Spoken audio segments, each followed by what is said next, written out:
이 주일 예배랑은 다르게 새벽에는 이제 자주 보게 되는 분이 있고 또 가끔 간만에 보는 분들이 있어서 새벽에는 좀 반가운 맛이 있는데 오늘 새벽에 또 간만에 나오신 분들이 온라인에 있네요. 주님께서 우리 이렇게 부르셔서 있는 겁니다. 여러분 항상 우리가 예배자로 주님 나를 부르시는구나, 흑암 가운데 주님의 부르신 가운데 늘 거하시기를 축복합니다. 자, 우리가 주일부터 계속 교회됨이란 예수님을 위해 사는 거다. 교회 밖에서는 예수님을 위해 살 수가 없어요. 아무리 내가 성경 많이 알고 내가 그 바울사도 말씀처럼 산을 옮기는 능력이 있어도 또 몸을 불사르듯 내어주더라도 예수님 밖에서, 교회 밖에서는 나를 위해 사는 어떤 분이 그러더라고요. 제가 오이디푸스 그랬더니 정말 그 연극을 보고 오셔가지고 이게 나를 위해 사는 게 지옥 아니냐 그러시더라고요. 그래서 맞다, 그리스도인들이 거기까진 갔다 이렇게 말씀을 드렸는데, 그 지옥에서 벗어날 수 있는 것은 교회가 돼서 예수님을 위해 사는 것입니다.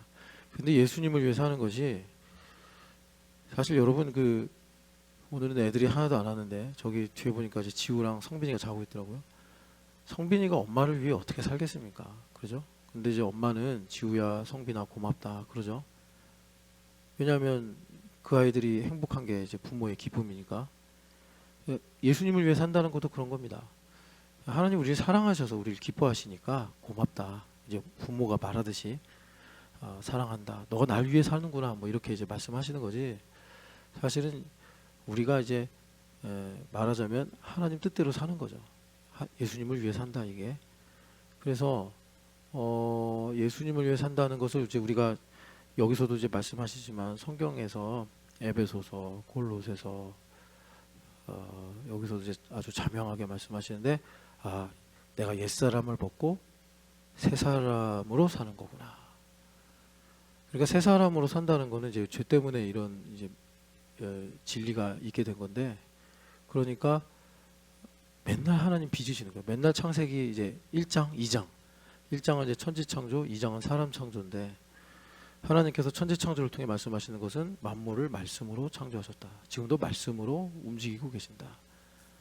그러니까는 우리가 신령한 자가 되어 살면 어제와 같은 회사를 가고 어제와 비슷한 일을 하더라도 새 날이요 새 일인 것입니다.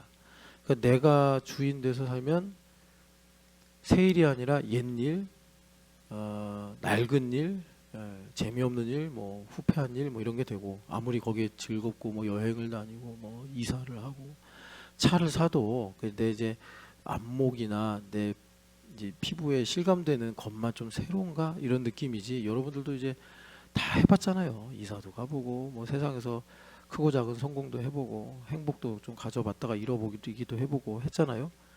그러니까 그런 것들은 진짜 나를 새롭게 하는 게 아니라 새로운 느낌을 주다 마는 거예요. 그래서 우리가 새로워야 돼요. 이 흑암에서 우리가 구원받은 자로서. 그거는 이제 하나님의 뜻으로 사는 건데, 이제 말하자면 매일 빚어지는 거예요. 매일. 그러니까 어떻게 해야 되겠어요? 우리가 가루가 돼야 돼요. 그래서 흙이니 흙으로 돌아가라. 이 말씀은 일면은 저주지만 모세 선생님이 그 시편 90편에서 광야에서 묵상하고 쓴 시 아닙니까?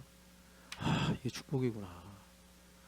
그러니까 내가 흙이라는 걸 알게 하셔서 모세를 새 모세로 빚어 가신 거잖아요. 모세 인생이 그렇게 정말 우리가 알기 쉽게 좀 나누시잖아요. 애굽에서 왕자로 40년, 광야에서 이제 흙으로 40년.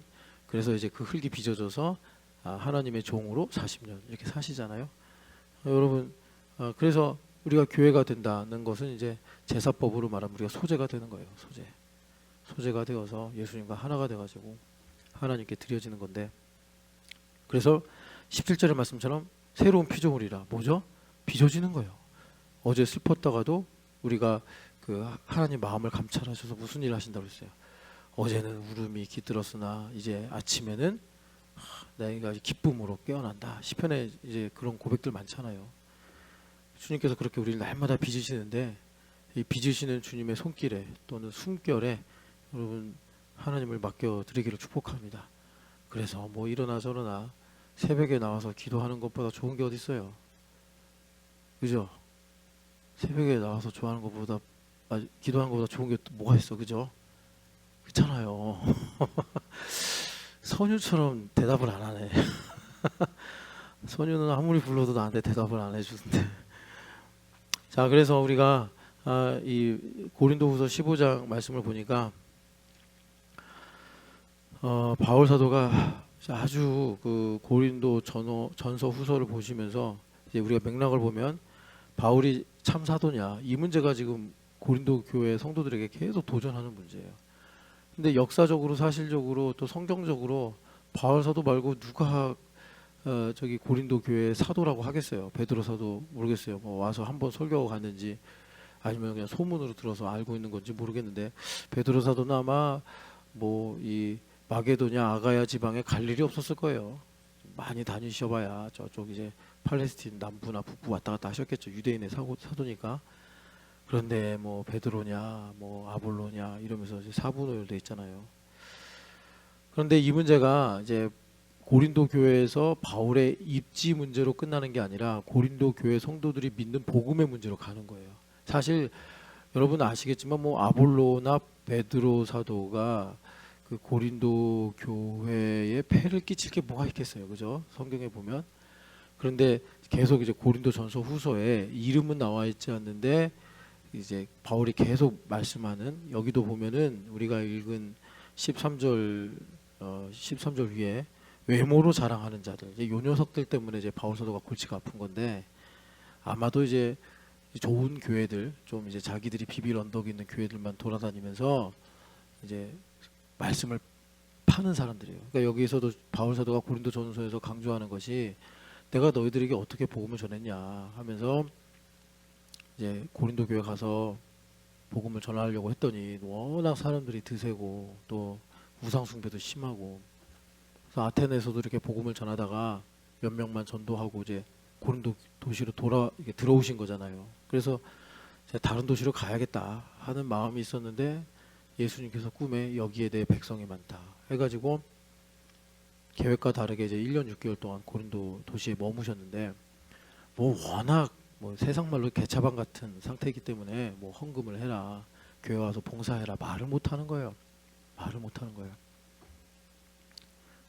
그러니까 이제 교회만 오면 아이고 잘 오셨네 훌륭하시네 어쩌다 이제 뭔가 이제 바울서도 설교를 듣다가 아이고 좀 내가 빈손으로 가면 좀 부끄러운 것 같은데 아무래도 세상에도 뭔가 내가 유익을 얻으면 대가를 치르는 그런 이치는 있잖아요. 그래서 이제 한 1,000원 정도 아이고 내가 그래도 나가서 밥을 먹으면 10,000원인데 10,000원 정도 법도가 없다는 겁니다. 이제 유대인들은 그래도 이제 말씀을 배웠기 때문에 뭐 11조라든가 또 이제 절기법을 가지고 뭐 우리가 하는 것처럼 부활절 절기연금 뭐 이런 것들을 이제 가르쳐서 질서를 줄 수 있는데 고린도 성도들한테는 왜 그런 거를 바울 사도가 쉽게 못 하셨냐면 자칫하면 그게 공로가 되는 거예요. 그러니까 내가 사냐 예수님 사시냐 이 중심의 문제가 해결이 안 된 사람은 봉사를 안 하는 게 좋아요. 왜냐하면 봉사를 했다가 나중에 어려운 일이 생기거나 자기 마음에 안 들면 내가 이렇게 봉사하고 말이야 내가 이렇게 교회 열심히 다녔는데 이러실 수가 있는 거예요. 이제 이렇게 나가버리기 때문에 그걸 이제 고린도서에서도 말씀하고 갈라디아서에서도 이제 다른 복음의 문제다. 그러니까 교회 와서 봉사하고 교회 와서 뭐 예배하는 건 비슷한데 이게 이제 끝에서 예수님이 죽고 내가 사는 거예요. 다른 복음의 문제는. 이제 이게 왜 심각한지 조금 이따가 좀 더 자세하게 보고요. 그래서 그 복음의 문제 때문에 바울 사도가 내가 너희들에게는 진짜 사도 아니냐. 아마 이제 그 사람들이 야 바울 말이야 옛날에 교회 핍박하고 그랬던 사람이야 막 그러고 바울이 사도라고 야 내가 다 아는데 나 예수님도 눈으로 뵙고 나 예수님 집회할 때 따라다녔는데 예수님의 제자들은 말이야 누구 있었고 가룟 유다가 그렇게 돼가지고 마띠아가 사도된 거야. 바울은 스스로 자기가 막 사도라고 하고 다니는 거야. 뭐 이런 식으로 이제 사람들 헷갈리게 만드는 거예요. 고린도 사람들이야 갈릴리에서 예수님 뵌 적도 없고 베드로도 얼굴로 본 사람이 드물 테니까 그런 거구나 해가지고 이제 바울서도 의심하고, 여러분들 이제 고린도 전서 보면 바울은 편지로 볼 때는 담대한데 실제로 보니까 뭐 볼만한 게 없고 막 이런 얘기가 나오면서 복음의 뿌리가 흔들리기 시작하는 거예요. 그래서 바울서도가 목숨을 걸고 난 진짜 사도야 라고 하면서 이제 계속 이 전서 후서에서 강조하시는데, 그래서 여러분 고린도후서 11장을 잠깐 보시겠어요? 보시면 거기서도 또 그래요. 바울사도가 얼마나 속에 열불이 나시는지 우리가 구절들을 이렇게 좀 보면 아는데, 내가 하나님의 2절, 내가 하나님의 열심으로 너희를 위하여 열심을 내노니 내가 너희를 정결한 처녀로 한 남편인 그리스도께 드리려고 중매함이로다, 이렇게 말씀하시는데요. 그래서 지금 열불 난다는 거예요. 근데 그게 이제 내 개인의 감정이 아니라 하나님의 열심이라서 나는 여기서 한 걸음도 나는 물러설 의향이 없다. 그러면서 앞에 보면은 나를 용납해라. 내가 좀 세게 말할 건데 나 용납해라 하면서 이제 말씀하시는 거예요. 탁 정색하고. 자, 계속 읽겠습니다. 그러나 나는 뱀이 그 간계로 하와를 미혹한 것 같이 너희 마음이 그리스도를 향하는 진실함과 깨끗함에서 떠나 부패할까 두려워하노라. 지금 거의 바울사도의 마음이 갈라디아서에서도 이제 다른 복음의 문제가 생겼을 때 천사라도 저주를 받을 거다 막 그랬잖아요. 지금 그런 심정이에요. 목숨 걸고 말씀하시는 거예요. 그래서 뱀이 하와를 미혹했던 거 내가 너희들 가르쳤으니까 알지. 그래가지고 일파만파 지금 이 세상에 죄악이 들어왔는데 지금 너희들 마음에 그런 누룩 같은 것이 들어온 거야. 그러면서 자, 4절 말씀 같이 읽어보겠습니다.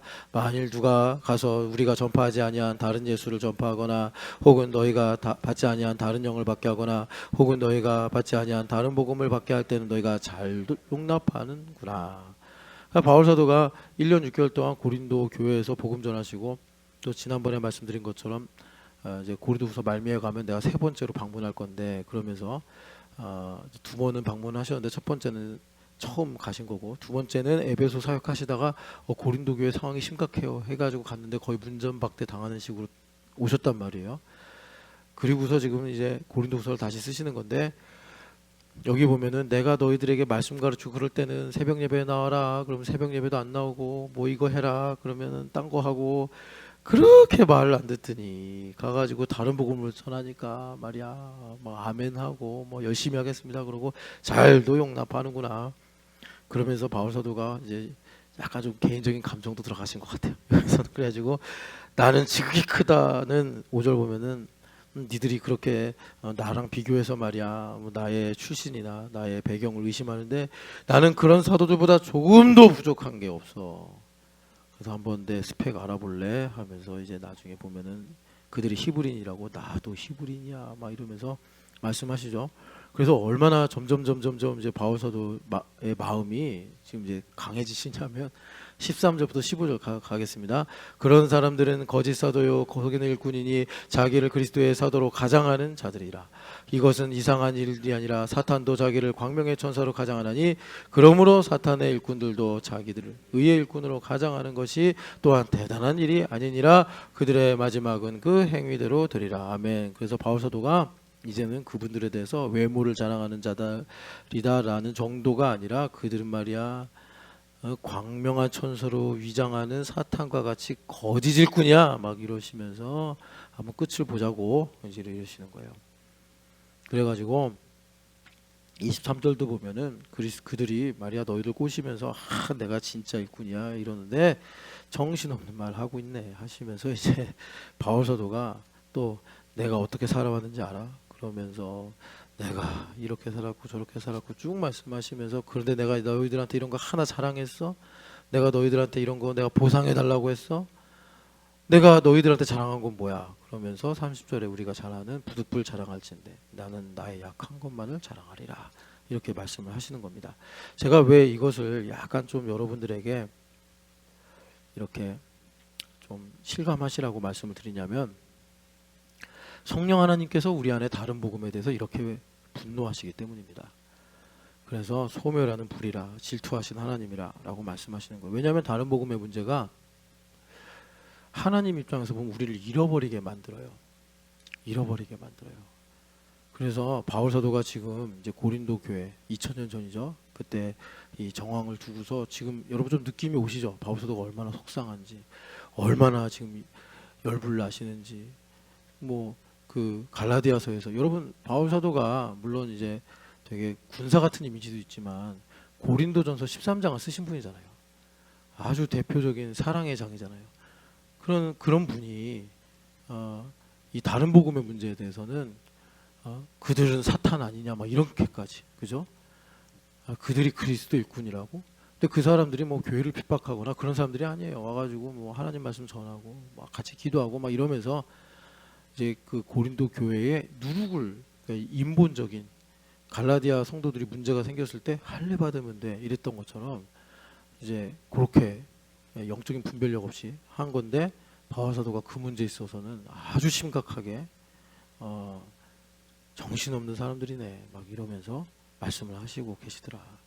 그러니까 이제 우리에게도 뭐 여러분들이 정황이 똑같진 않지만 이제 우리에게 적용하자면 내 안에 다른 복음이 들어가는 거, 인본적인 복음이 들어가는 거, 이 부분에 대해서 성령 하나님께서 이렇게 심각하고 또 어떻게 보면 이제 고통스러워하시면서 아파하신다 이거예요.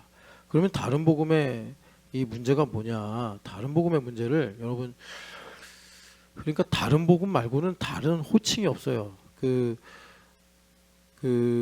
요한일서에서는 이제 그 법리로 이 문제를 다루는 게 아니라 결과로 다루시는데, 그게 뭐냐면 그 요한일서에서는 이럽니다. 그러니까 우리로부터 나간 자, 그래요. 우리로부터 나간 자. 그 우리로부터 나갔다는 게 뭐냐면 우리는 교회잖아요. 그러니까 예수님의 몸이란 말이에요. 그래서 예수님의 몸 된 교회이기 때문에 생명의 말씀에 대해서 우리는 보고 듣고 만진바다. 지금도 여러분들 이렇게 이제 교회가 돼서 예배하고 계시는데, 그런데 여기서 여러분들이 이제 성도들과 함께 예배하고 함께 예배하는 거잖아요. 예수님 말씀하신 대로 2사람 이상, 그죠? 함께 모여 예배하는 거예요. 그러면 여기서 내가 신영기 집사님을 보는 게 아니라 예수님을 보는 거예요. 예수님을 보고 뭐 또 신집사님하고 악수하면 손 잡는 거고, 예수님하고 뭐 또 만진다 그러면 꼭 터치 뭐 이것만이 아니고, 신집사님과 함께 기도하는데 여기서 성령 하나님께서 저의 마음속에 신집사님을 위해 기도하게 하면 그게 만지는 거죠. 자세히 보는 거죠.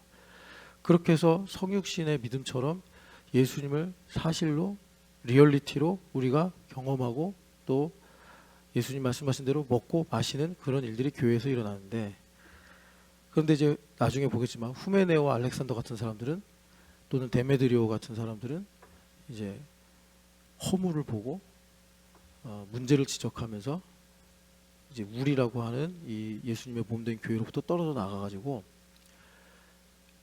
리얼리티가 없는, 사실이 없는 내 감정의 신앙, 내 지식의 신앙, 뭐 내 욕망의 신앙, 이런 걸 가지고 이제 살아가는데, 그래서 디모데 전서를 보면은 그들은 믿음과 양심에 관하여는 파선한 자라. 바울 사도가 그렇게 이제 말씀을 하시는 겁니다. 아예 요한 사도는요 그 정도도 아니에요. 그 바울 사도는 그래도 내가 그들을 사탄에 내준 것은 하나님의 신성을 모독하지 않고 못하게 하면서 동시에 이제 마지막이라도 구원을 받게 하려는 결정이었다, 이렇게 이제 표현을 하시는데, 요한 사도는 아예 그들은 하나님으로부터 난 자가 아니야 이렇게 아예 뿌리서부터 그냥 이렇게 나가버리세요. 그 되게 요한 사도는 그런 부분에서는 철저하게 또 더 강력하게 말씀하시는 거예요. 그러면 이제 바울 사도가 진짜 사도냐 가짜 사도냐, 이 부분 지금 고린도 교회에게는 아주 중요한 문제가 됐는데, 그래서 어제 우리가 들은 대로 이것은 바울 사도가 내가 추천서를 가져오랴 막 이러면서 이제 질문하잖아요. 그래서 내가 참 사도인지는 너희들의 양심에 사실 있다. 너희들 양심이 문제다. 양심의 문제다. 그래서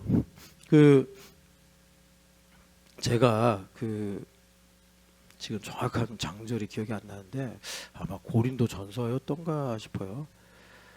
문제는 말이야, 바울 사도가 실제로 그런 말씀하세요. 문제는 말이야, 너희 심정이 좁아진 게 문제야. 그래요. 너희 마음이 좁아진 것이 문제야. 그러니까 마음이 좁아졌다. 이 비슷한 게 이제 마음이 완고해진 거잖아요. 완고함. 근데 이런 게 뭐냐면 여러분 그 우리가 주일에도 들었고 또 들었지만 어둠이 드러난 겁니다. 내 안에 어둠. 그래서 이 어둠이 드러나는 문제를 다루려면은 그러니까 이제 방정식을 보고 그 다음에 이제 더 복잡한 수학을 공부하려면 이제 기초적인 수학 그 뭐라 그럴까 이 내용들 뭐 그런 걸 좀 연습을 해야 되잖아요.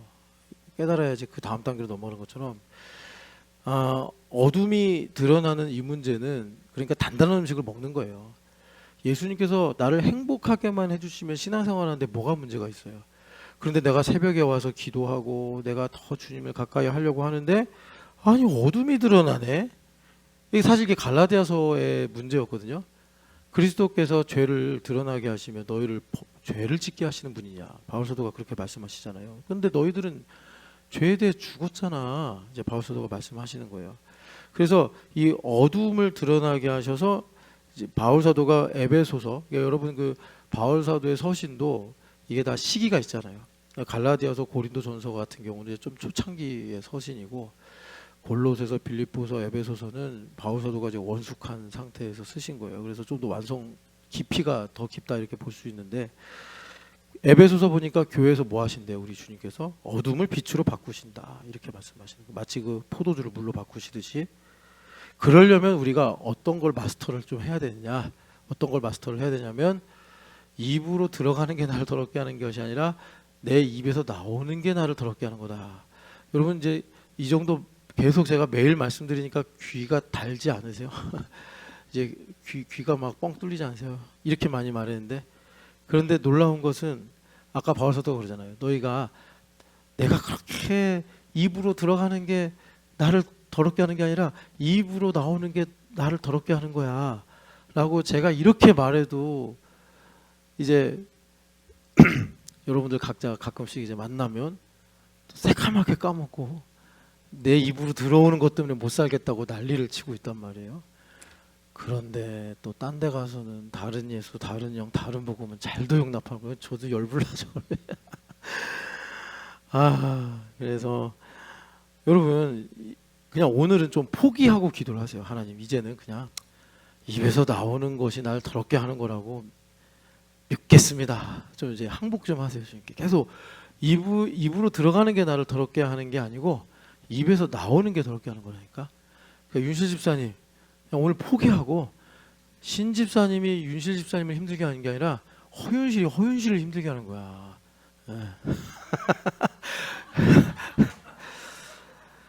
주여 목사가 할 말을 없게 만드네.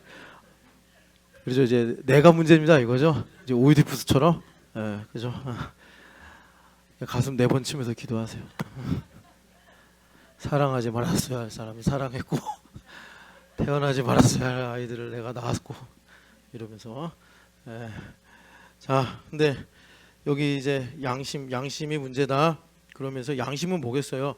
우리 히브리서에서도 이제 아주 중요하게 언급되는데 양심은요 하나님 중심이에요. 그래서 주님께서 다윗을 사랑하셨는데 첫눈에 반하듯이 그 사랑하신 게 뭐냐면 다윗은 이 하나님 중심이 있었다.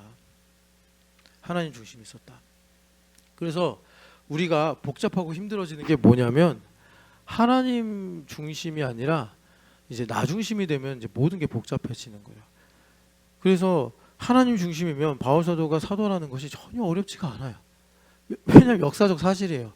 바울 사도가 와서 텐트 만들면서 돈 벌어가지고 이제 전도하면은 사람들 오잖아요. 그러면 밥 해먹이고 뭐 또 필요한 거 있으면 공급하고 마게도냐에서 선교 헌금 오면 그거 갖고 또 고린도 교회 성도들이랑 나누고 그러면서 말씀 가르치고 은혜 받고 뭐 이제 고린도 교회 성도들 좀 모이면 같이 MT 가고 뭐 또 사경회도 하고 1년 6개월 동안 많은 일이 있었지 않았겠어요? 그런 것들이 사실이고 그 사실에 더하여 율법과 은혜가 하나가 돼서 자기들이 받은 은혜가 있는데 그러면 바울 사도가 사도인가 아닌가 이게 뭐 중요하지 않단 말이에요. 지금 여기 바울 사도가 지금 강력하게 말하는 그 외모를 자랑하는 사람들, 그런 사람들은 바울 사도하고 비교하면은 뭐 바울 사도가 자신 있게 말씀하잖아요. 그런데 이제 이 중심이 왔다 갔다 하니까 복잡한 문제가 돼버린 거더라. 그래가지고 여러분 그 고린도후서 3장 5, 6절 같이 읽겠습니다. 우리가 무슨 일이든지 우리에게서 난 것 같이 스스로 만족할 것이 아니니 우리의 만족은 오직 하나님으로부터 나느니라. 그가 또한 우리를 새 언약의 일꾼 되게 만족하게 하셨으니 율법 조문으로 하지 아니하고 오직 영으로 함이니 율법 조문은 죽이는 것이요 영은 살리는 것이라. 아멘. 그래서 여기 예전에 만족이 satisfy가 아니고 capable이라고 그랬잖아요. 우리가 캐파는 capability. 그러니까 우리가 충분히 양심적으로 생각해서 하나님의 뜻이 무엇인지 선택하고 깨달을 수 있는 자유를 이미 주셨다는 거예요. 캐파를 이미 주셨다. 그래서 너희들이 그 양심을 따라서 새 언약의 일꾼으로, 그러니까 3장 1절 2절 3절에 나오는 내가 지금 진짜 사도라는 것을 추천서를 가져와 가지고 증명할 필요가 없이 너희들 마음에 영으로 하나님께서 새기지 않으셨냐, 그런 만족, 그러니까 충분한 자격과 능력을 주셨는데 왜 너희가 이제 헷갈리냐. 헷갈리는 이유가 뭐래요? 아래 14절 같이 읽어보겠습니다. 그러나 그들의 마음이 완고하여 오늘까지도 구약을 읽을 때에 그 수건이 벗겨지지 아니하고 있으니 그 수건은 그리스도 안에서 없어질 것이라. 아멘. 수건이 안 벗겨져서 아니냐. 수건이 안 벗겨져서 아니냐. 그러니까 여기 수건이 뭐예요? 여러분 우리가 출애굽기에서 보지만 바울 사도가 모세 선생님이 시내산에 올라가서 이제 하나님을 40일 동안 대면하시잖아요. 그런데 이제 금송아지 사건 때문에 2번 가시죠. 2번 가셔가지고 십계명 언약판을 가지고 오시는데, 그런데 주님을 뵈니까 이게 율법적으로도 영광이 있는 거예요, 얼굴에. 그래가지고 그 이스라엘 백성들이, 우리는 영광을 보면 찬양하는데 이스라엘 백성들은 영광을 보고 두려워해서 요청했잖아요. 직접 말하지 말라고, 뭐 그런 식으로. 그래가지고 모 선생님이 그 수건을 덮었단 말이에요. 지금 그 수건을 가지고 와서 고린도 교회 성도들한테 가르치시는 건데, 그러니까 문제는 수건이 아니라 사실 이스라엘 백성들 마음속에 있는 두려움인데, 그 두려움이 뭐냐면 죄인으로 태어나 살면서 마음속에 있는 하나님을 향한 반감이에요. 내가 하나님의 영광을 취하고 싶다. 이게 영광의 문제인데, 나 중심으로 살면은 다 내 거라고 한다니까요. 성현이도 내 거, 신현기 집사도 내 거, 뭐 또 우성이도 내 거, 신촌연합교회도 내 거. 그러니까 내 거라고 주장하는 것들이 내 뜻대로 안 되면 스트레스 받고 또 타인을 정죄하고 뭐 이러는 거란 말이에요. 그래서 그들의 마음속에 수건이 있는 게 드러난 거예요. 영광의 문제로. 그래서 지금 하나님께서 마음판에 새기셔서 바울 사도가 그 참사도라는 것은 너무 자명한 것인데, 어려운 복잡한 문제가 아닌데 그들 마음속에 완고함이 드러난 거예요. 그래서 이제 입으로 들어가는 것이 나를 더럽게 한다, 이제 이런 얘기들을 하고 있는 거예요. 예수님께서 나사렛 출신이라, 뭐 목수의 아들이라, 뭐 설교가 이상해서 막 이렇게 핑계한 것처럼, 바울 사도가 옛날에 핍박자일 때 바울 사도가 말할 때 좀 이렇게 더듬고 뭐 이러잖아, 뭐 이런 식으로 하면서 이제 그들의 마음속에 하나님의 영광을 가리는 수건, 그것이 뭐예요? 마음이 완고해지는 거예요. 이게 이제 어둠이 드러나는 거예요. 그러면 어둠이 드러났을 때 어둠을 해결하는 방법은 뭐예요? 빛을 비추면 되는 거잖아요. 방이 캄캄해요. 그러면 불을 켜면 되는 것처럼 주님께로 돌아가 우리에게 영광을 비추시는 성령 하나님으로 이 수건이 벗겨지면 되는 건데, 그런데 여러분 이제 이 4장으로 넘어가면은 이 말씀을 혼잡하게 하는 이런 문제가 있단 말이에요. 그래서 바울 사도가 다시 한번 4장 2절 말씀에 보면은 다 하나님께서 양심에 말씀하시고 인치시는데, 그런데 이 말씀만 들으면, 이게 다른 복음이 이래서 문제예요. 그 3절에 보면은 복음을 가리는 이 이제 영적인 망하는 일이죠. 그래서 제가 입으로 들어가는 게 아니라 입에서 나오는 게 더럽게 하는 거예요. 그게 나를 불행하게 하고 그게 나를 고통스럽게 하는 거예요 라고 말을 해도 내 마음에 내 의식하고는 다르게 움직이는 게 있단 말이에요. 그게 이제 뭐 심리학, 철학, 상담학 이런 것들로 이제 증명되잖아요. 아, 무의식이라는 게 있구나. 그래서 내 머릿속에 나의 생각과는 다르게 내가 판단하고 결정하는 이런 메커니즘이 있구나. 성경은 진작에 말씀하고 있단 말이에요. 그래서 복음이 여기 보면은 4절에 복음의 광채가 있다고 하잖아요. 그리스도의 영광의 복음의 광채. 그런데 마음이 완고해져 가지고 수건이 떡 덮고 있으니까 아무리 강단에서 입으로 들어가는 게 나를 더럽게 하는 게 아니라 입에서 나오는 게 더럽게 하는 겁니다.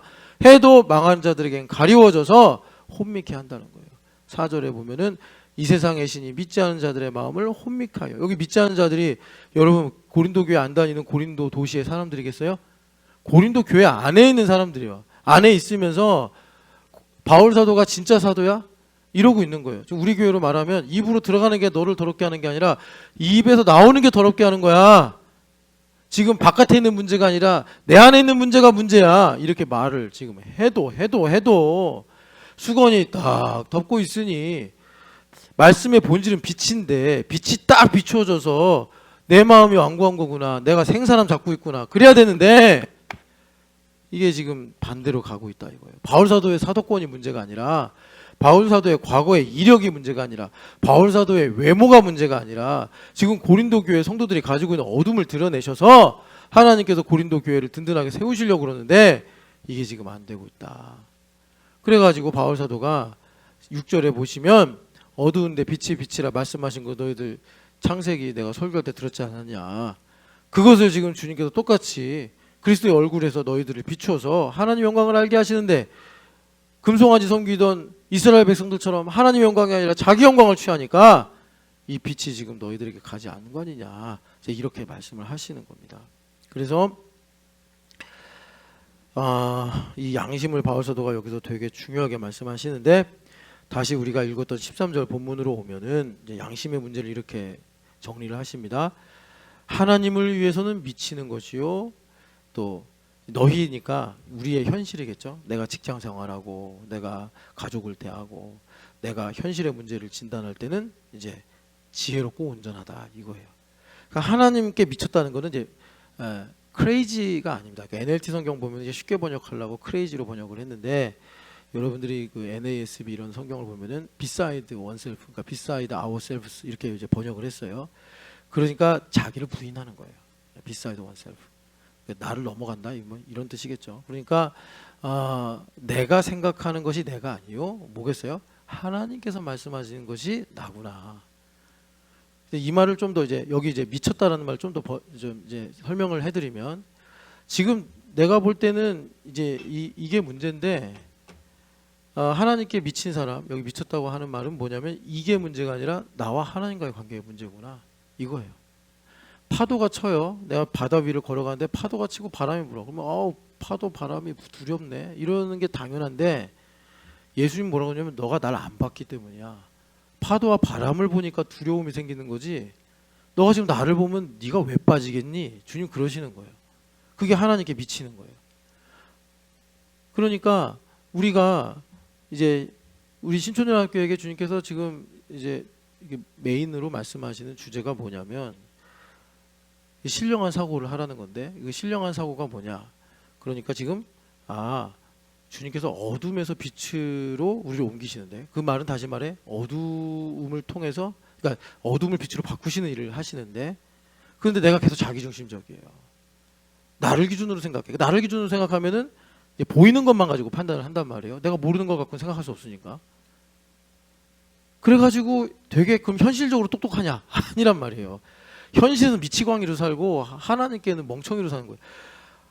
그러니까 여러분 우리 교회가 이제 복음을 다른 식으로 표현한 게 기독교 현실주의잖아요. 그래서 지금 우리가 현실에서 정신이 온전해야 된단 말이에요. 겸손하고 온유하고 뱀처럼 지혜롭고 분별력 있고 그래야 되는데 그러려면 그리스도의 사랑이 나를 강권하여서 하나님께는 그러니까 나를 부인하고 우리가 현상 이면에 있는 것을 보면서 다시 말해서 현실에서 현상적으로 오가는 시비 문제를 보는 게 아니라 이 상황을 두고 하나님께서 나에게 뭐를 말씀하시는가 하나님께서 나에게 어떤 걸 보여주시는가를 봐야지 여기 현실에서 오가는 시비 문제도 누가? 예수님께서 치유하시고 해결해 주신다 이거예요. 그런데 계속 내가 커요. 이게 내가 작아지라고 십자가를 예수님 선물로 주셨는데 우리 교회 제사도 교회니까 내가 크면은 이제 이것만 보는 거예요. 예수님 커지셔야지 요거는 요거대로 딱 보이고 그 이면에 이제 하나님의 이 나라가 보이게 되는 거란 말이에요. 자, 그래서 여기 보면은 그래서 이제 14절에 이런 일이 어떻게 생기는 것이냐. 사실 여기 왜냐하면이 들어가는데 왜냐하면을 뺐어요. 한글 번역에서. 왜냐하면 그리스도의 사랑에 우리를 강권하시기 때문이다. 그러면 그리스도를 강권하신다는 게 뭐냐? 그런 의미가 우리가 생각하건대 여기에 포함된 거예요. 그리스도의 사랑이 우리를 강권하신다는 게 뭐냐? 그게 여기 이제 한 사람이 모든 사람을 대신하여 죽었은즉 모든 사람이 죽은 것이라. 그래서 갈라디아서에서는 나는 율법에 대해 죽고 하나님에 대해 살았노라라고 그렇게 이제 십자가에 못 박혔다라는 말씀을 설명을 바울 사도가 하시는 것입니다. 그래서 그 그리스도의 사랑이 바울 사도를 강권하시는도다. 이제 이 말씀은 뭐 컨트롤한다, 통제한다, 아니면 뭐 둘러싸고 있다, 다 이제 번역이 가능한데 그 말씀이 무슨 말이냐면 아까 말씀드린 것처럼 이제 이렇게 되는 거예요. 지금 내가 현실의 문제가 있는데 이 현실의 문제 때문에 내 안에 하나님을 향한 뿌리 깊은 반감으로 인해 이제 수건이라고 말씀하신 그 완고함, 이 완고함이 드러나는데 이 완고함이 드러날 때 그러니까 입에로 들어가는 게 나를 더럽게 하는 것이 아니라 입에서 나오는 게 나를 더럽게 하는구나라는 것을 주님께 동의를 드리고 자 그리스도의 사랑이 나를 강권한다는 게 뭔지를 이제 말씀드릴게요. 믿음의 선한 싸움을 하는 거예요. 믿음의 선한 싸움을 하는 거예요. 자, 그 믿음의 선한 싸움을 하라. 바울 사도가 제자도의 성경인 디모데 전서에서 많이 말씀하시는 건데 디모데 전서 1장을 가서 볼게요. 디모데 전서 1장을 보시면 18절 19절 말씀. 디모데 전서 1장 18, 19절 같이 읽겠습니다. 아들 디모데야 내가 내게 이 교훈으로서 명하노니 전에 너를 지도한 예언을 따라 그것으로 선한 싸움을 싸우며 믿음과 착한 양심을 가지라. 어떤 이들은 이 양심을 버렸고 그 믿음에 관하여는 파선하였느니라. 아멘. 그러니까 믿음의 선한 싸움을 싸우는 건 뭐냐면 어둠을 주님께서 드러내신단 말이에요. 어둠을 드러내실 때 내가 어둠에 끌려가지 않고 빛이신 하나님의 말씀을 붙잡고 그 말씀을 따라 내가 선택하고 생각하는 거예요. 그래서 고린도 후서 3장 17, 18, 19절 그 즈음에 자유가 그렇게 강하게 나오는 거예요. 수건이 벗겨지면 자유할 수 있다. 수건이 벗겨지면 이것이 하나님의 선하신 뜻이구나. 그러니까 이렇게 생각하시면 돼요. 빛을 어둠으로 바꾼다는 게 뭐냐면 캄캄하게 되잖아요. 그런데 우리가 자연에서 보듯이 캄캄한 밤에 낮에는 안 보이던 북두실성이 보이고 북극성이 보이고 뭐 별자리들 여러 가지가 보이는 것처럼 캄캄한 밤에 사실 어둠이 드러난다는 건 뭐냐면 내 마음 깊은 곳을 주님께서 비추신다 이거예요. 근데 우리는 여러분 예레미야서에서 이미 말한 것처럼 뭐 깊이 판다고 해서 우리 안에 선한 게 없단 말이에요. 다 썩었고 다 부패하고 다 완악하고 이런 것들이에요. 그러니까 주님께서 나를 깊은 차원으로 가져가시면 이제 거기에는 과거의 아픔이 있고 두려움이 있고 제가요 이렇게 이제 우리 성도님들 사람이죠. 사람들을 많이 만나고 보니까 인간은 진짜 약해요. 저도 예전에 이제 뭐 여러 가지 책이나 간증이나 설교나 제 경험을 통해서 듣기도 했지만 정말 인간은 참 하나님께서 고귀하게 지으셨는데 예를 들어서 성지현 집사님 계시잖아요. 근데 어린 시절에 아무 의도 없이 아무 악의 없이 야, 넌 뭐야? 뭐 누가 이렇게 말했다고 칩시다. 그것도 말이에요. 지현 집사님한테 한 말이 아니라 누가 지나가면서 아무 개한테 한 말인데 지현 집사님 느낌에 나한테 저러네 뭐 이렇게 그래서 그걸로 상처받으면 평생 갈 수 있는 게 인간이에요. 그러니까 어이가 없는 거예요. 제가 이렇게 사람이란 존재가 뭔가 저를 통해서 많은 만남을 통해서 또 여러 가지 제가 이제 목회하다 보니까 경험하고 듣고 배우는 게 있잖아요. 꼭 누가 와서 성지연 너는 말이야 진짜 못됐어 이렇게 말을 하면 상처를 받는다 이해가 되잖아요. 그런데 인간이 얼마나 정말 이 유리병보다 약하냐면 그냥 성지연 집사님이 이렇게 지나가는데 아무 개한테 하는 말을 나한테 하는 말인가 해가지고 꼭 그렇다는 건 아니지만 그런 정도로 인간은 마음이 진짜 약해서 그래서 우리 마음에 이제 아픔이 생기고 두려움이 생기고 하나님을 떠나서 살아가던 이런 인생의 문제들이, 그리고 다른 복음의 문제들이, 그래가지고 그런 어둠을 드러내는데 그게 내 마음의 깊은 곳이에요. 그런데 그때 주님께서 이 깊은 곳에 들어가는 나의, 그러니까 뭔가 뭐 이제 통찰이나 내 깊은 곳을 보게 되는 나의 어떤 뭔가가 있지 않겠습니까? 그동안 몰랐는데 내 안에 이렇게 깊은 뭐 화가 있구나, 내 안에 이렇게 깊이 있는 외로움이 있구나. 고린도 교회 성도들이 그런 거예요. 내 안에 이렇게 깊은 우상 숭배가 있었구나.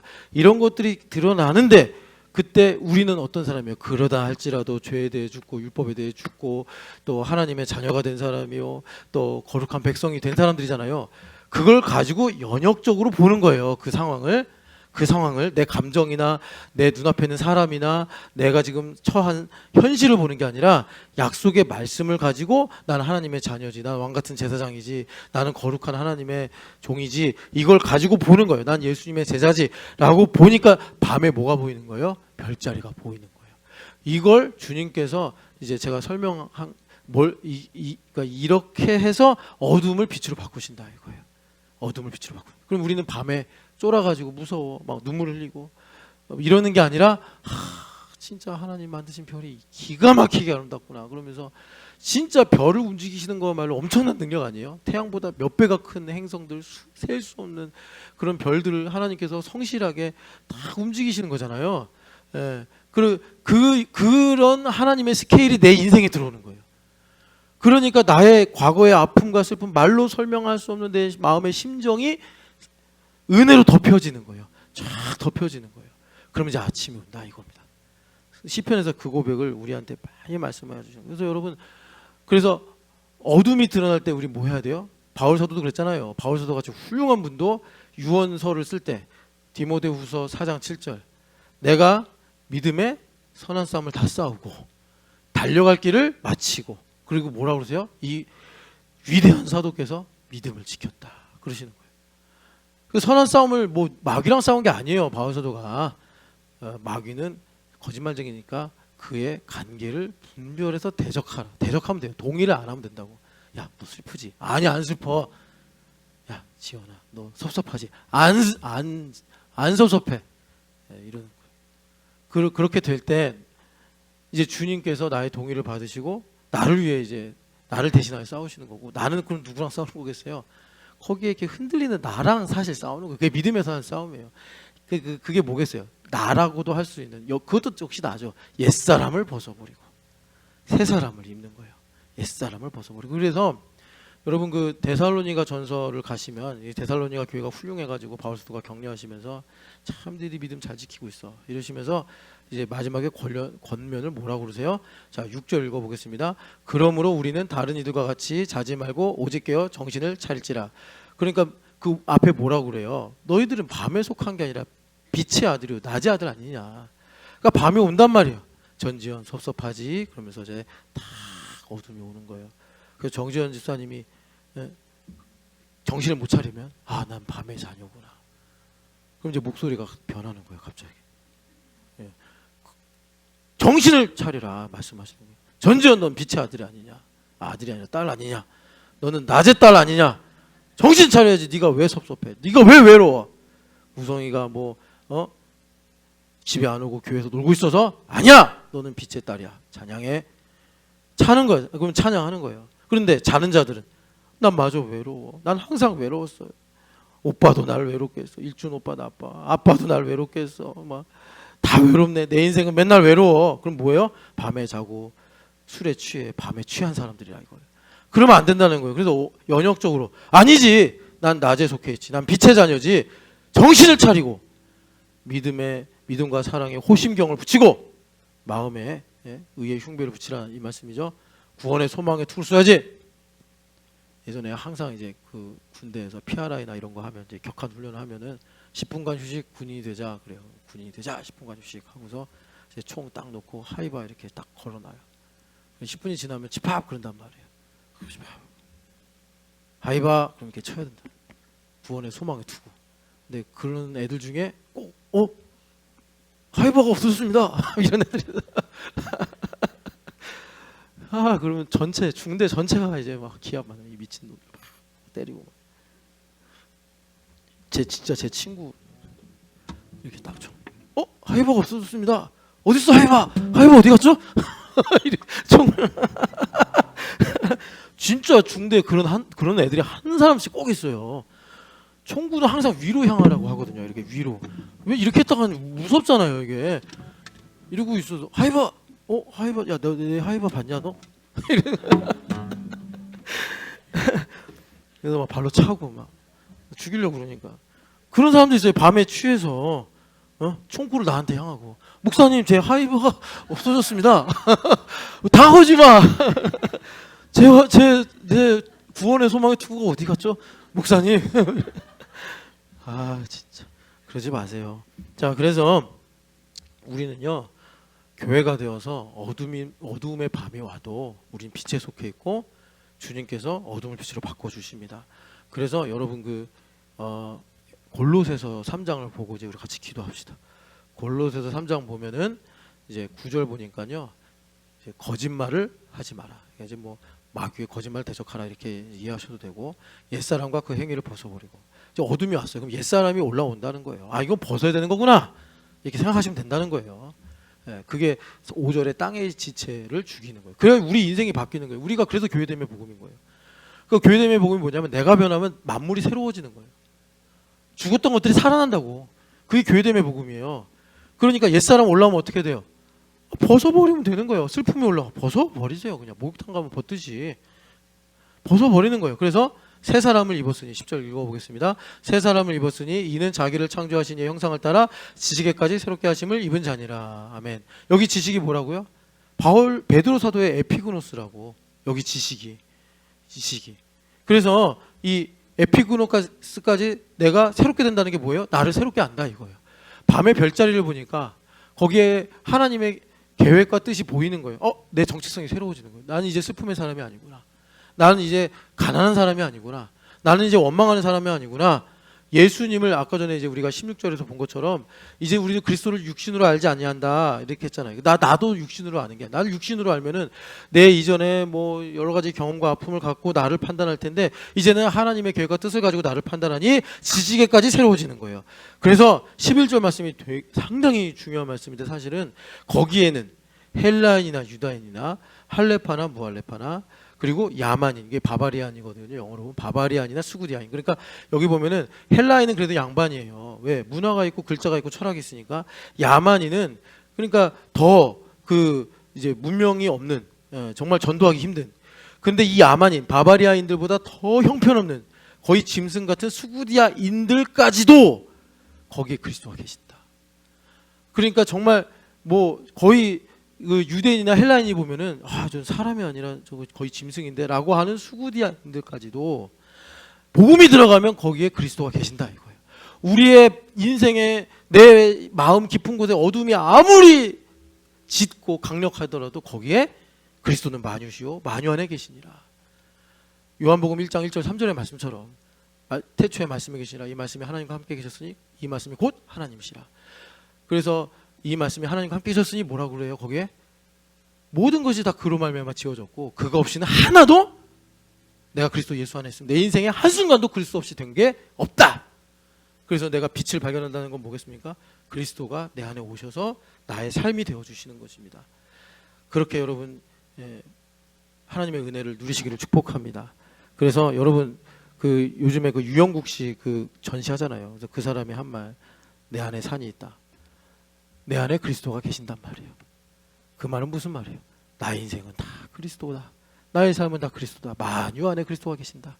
여러분 그렇게 주님을 발견하시기를 축복합니다. 하나님 아버지, 우리를 교회로 부르사 어둠에서 빛으로 나오게 하셔서